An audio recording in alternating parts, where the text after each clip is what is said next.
Prieš kelias dienas išgirdau tokią informaciją, kad masažuojant pėdas galima sumažinti veido raukšles.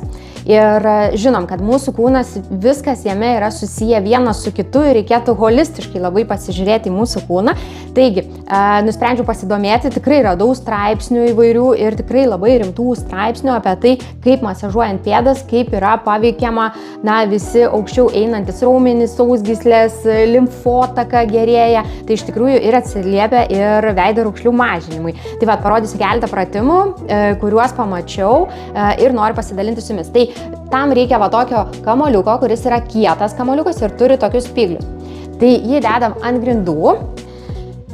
Ir dedam pėdą. Pratimai nėra visiškai sudėtingi, tik tai reikia skirti laiko juos daryti. Ir taip voluojam per visą mūsų pėdą. Iš tikrųjų, žinokit, poveikis yra toks, kad po tokio pavolavimo, kad ir poros minučių, jaučiasi toks dilgčiojimas pėdoje. Tai iš tikrųjų pagerina ir kraujotaką ir, tikrai tai yra naudingas pratimas. Vieną pėdą ir, aišku, nepamirštam ir kitos pėdos. Tai galima sukamaisiais judesiais ties viduriu daryti.